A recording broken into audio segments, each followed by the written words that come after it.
Hello guys, Jedi Assembly here. I'm going to do a quick overview of my setup for my Traxxas Slash 4x4 Ultimate. So let's get to it.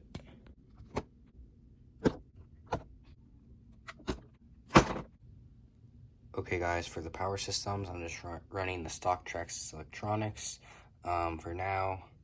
And when I'll be able to afford like Hobbywing or Castle electronics, then I will get some.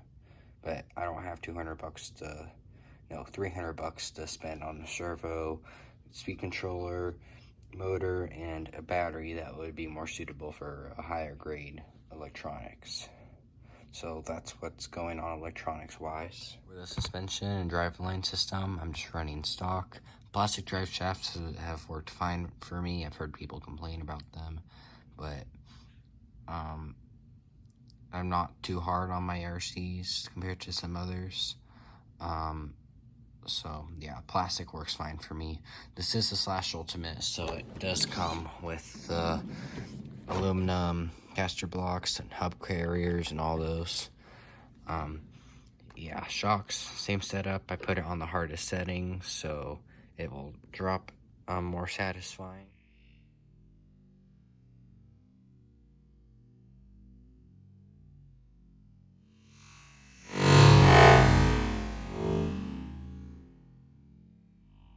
And for the tires, I'm running the, what are these? Let's see, I can't think of the name straight on top of my head, but these are just some Proline 8 scale buggy tires.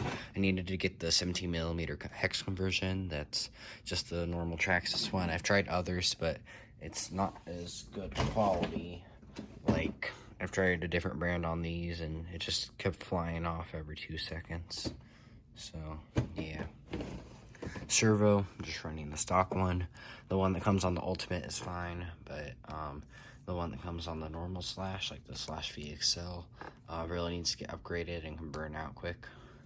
So yeah, let's move on to the next topic. So for the next topic, I'm not running any RPM parts on here yet because I've heard the RPM front bumper and rear bumper, like they're plenty tough, but they just rip off. They don't have enough flex in them. So I'm just running the stock. I'm running the sway bars. I think mine got bent because when I do this, the other side doesn't come up at all because there's too much, this isn't hard enough or thick enough, so I'm gonna have to look into fixing that. So yeah, this did break here, so I'm gonna have to get a RPM one. So yeah, let's move on to the next thing, which is the body.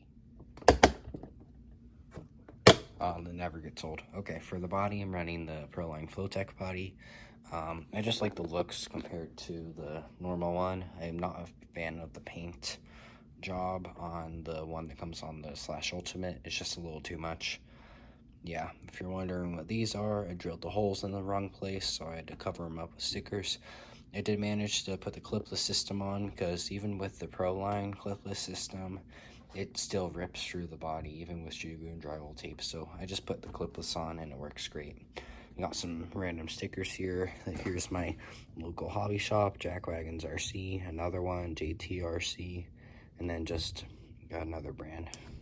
So yeah, I am using Shugu and drywall tape on this body because I've seen people like Kevin Talbot on YouTube run these bodies and they get totaled in like 10 minutes because they didn't put Shugu and drywall tape and reinforce it. So I did that. I did a pretty thick layer. It doesn't look very good.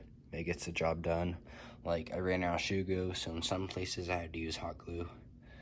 I wouldn't have gotten more, but Shugu is a little too expensive, and this body shell is like at least $100 into it, so I already put enough. So yeah, if you're wondering why I'm using Phillips hardware on the mounts, is because long story short, I went in to adjust these body mounts to make a monster Slash build, but that never worked. So I just unscrew this and then I could kind of adjust the height.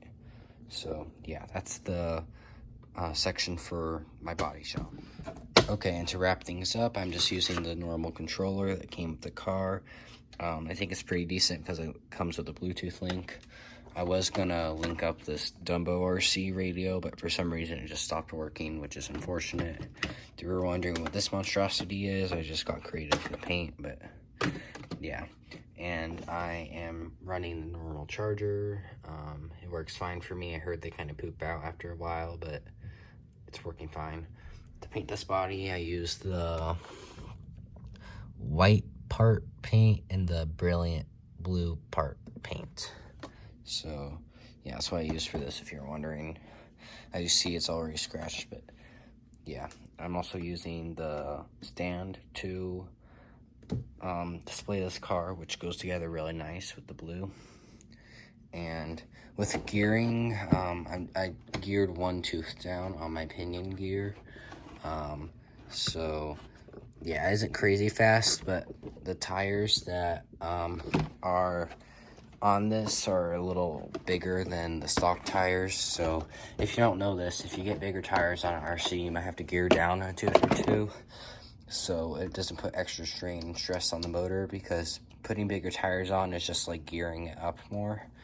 So yeah, these tires don't balloon too much because it's just such thick of a tire, but they do explode when it diffs out. If you're wondering what that is, it's when you hold on to one tire and then apply the throttle, and the tire on the other end, it balloons way too much. So here's a quick demonstration of power. It's just about the right amount for me. Anything over 50 or 60 miles an hour is just a little overkill, and it's hard to control, unless if it's a giant car. But yeah, it's around the perfect speed for a Slash. So yeah, that's just about everything with this machine. So yeah, I'll make another video if anything major happens with this car. Alright, like and subscribe.